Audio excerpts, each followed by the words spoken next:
Hey, this is a video that I'm sketchy about doing, but what the heck. I'm not into the polished stuff that everyone does. That's not my thing. I seem to make videos and then load it into CapCut and give up halfway. That's me.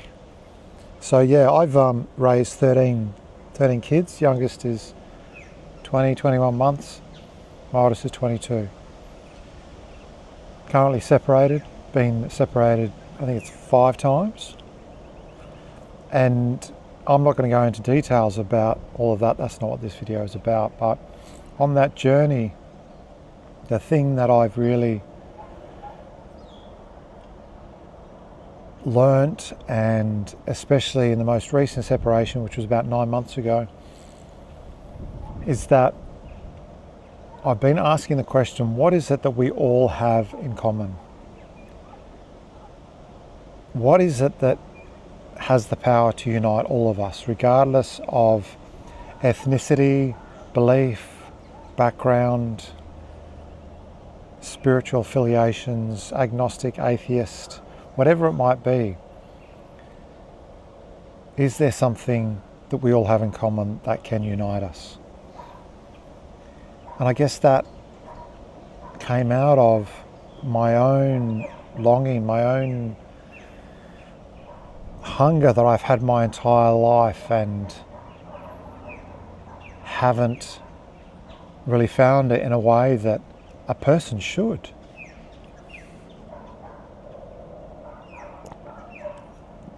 I really believe every person deserves to experience that thing that deep down inside all of us we're longing for. And when we don't get it, we have band-aids, we use things to numb it, coping mechanisms, whatever you want to call it.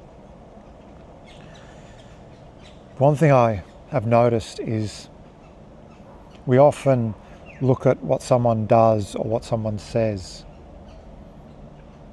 and we tend to judge it. And we judge that based upon how we judge ourselves.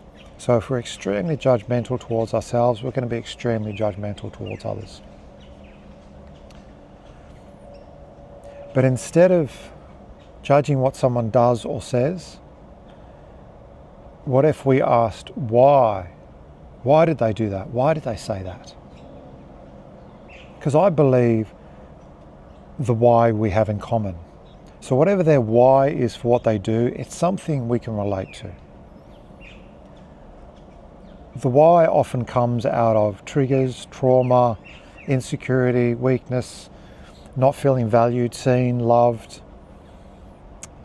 Because usually we judge things that are considered negative. We don't necessarily judge things that are positive.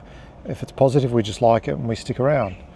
If it's negative, we judge it as going, oh, that's not good. That's a strange hot chocolate. About 6-7 weeks ago, I went through quite a spiritual encounter with the one thing that I'm about to talk about.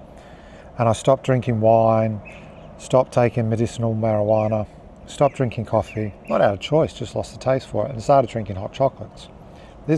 Ran out of almond milk today, because I usually have almond milk in my hot chocolate, because I used to have it in my coffee. But at home I found almond chocolate, so I thought I'd try that. So I just put it in the frother and heated it up, and it tastes like a plastic hot chocolate. Is that okay that I share that with you today? I'm still drinking it, but the plastic fades and the chocolate sticks around.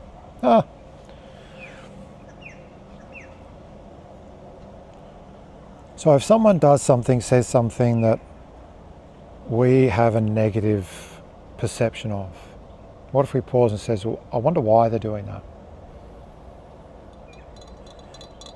And often I find myself, how can I not have compassion for that? Now, I do have to be in a space where I have the patience to do that. Sometimes I'm like, you're a dick. Like, what are you doing that for? Or, I don't like you, or it triggers something in me that I react to. All of those things happen. But sometimes when I take a step back, why do they just say that? what's really going on? So I let them keep doing whatever they're doing, and I'm just thinking, why?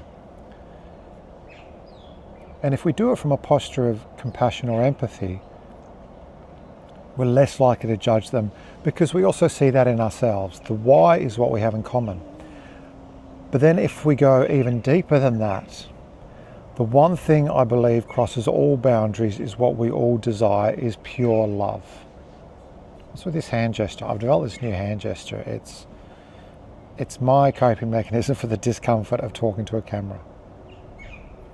Can you just go away somewhere? Maybe I'll stick that under my leg. I'll left hand drink my cup and stick my right hand under my leg.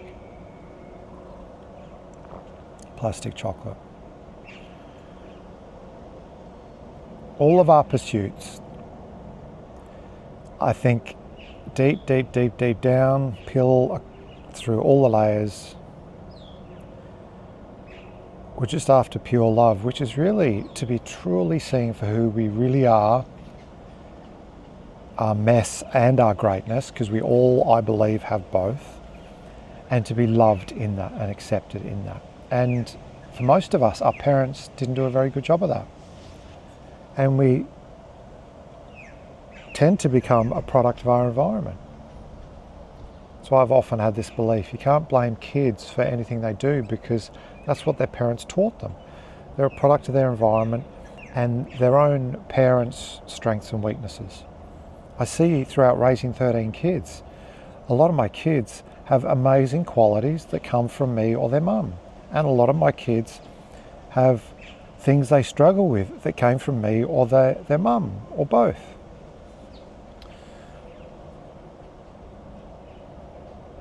So one of the reasons I started doing this, it's back again. Where did you come from? I'll change hands. Maybe left hand. I'll be so fidgety. So that's my ADHD getting triggered.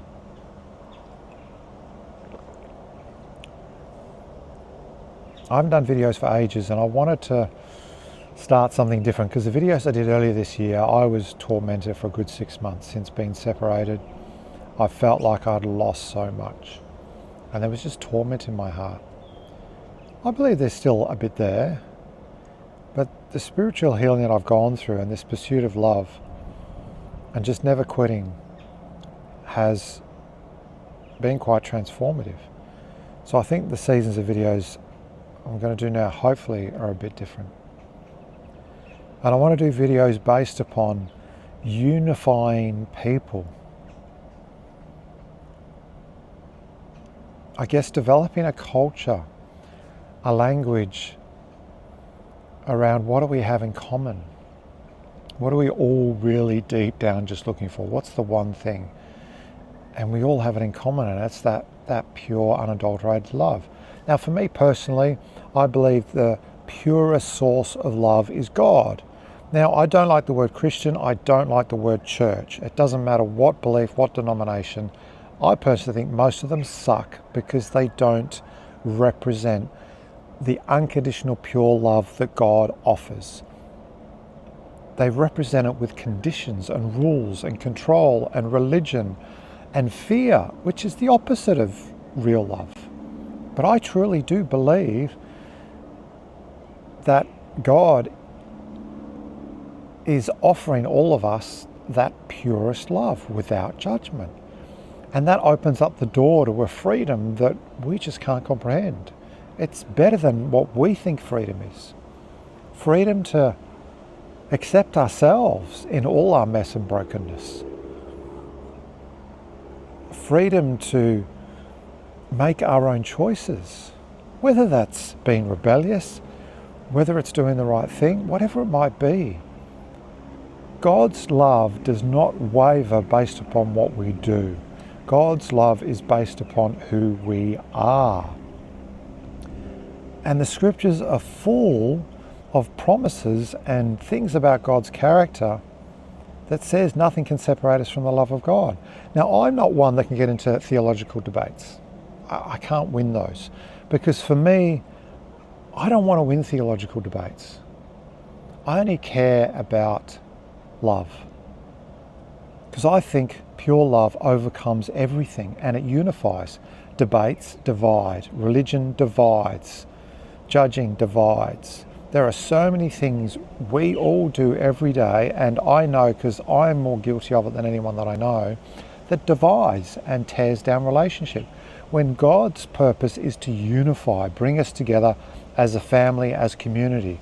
Whether you're related or not doesn't matter. He has made a way for us to be authentically ourselves and to really care for each other. Because he turned the whole Bible and just said, love God and love your neighbour. And I personally think your neighbour is just whoever's sitting next to you. And maybe stepping out of, I want to be validated, I want to be noticed, I want people to know how good I am, and just asking the question, what can I do for this person? Even if you don't know what to do, it doesn't matter. Ask the question. And I think little by little we learn what the answer might be. A guy called Dan Martell, amongst other people, have said, in the most difficult time of your life, in the darkest time of your life, the friend that you needed, be that to someone else.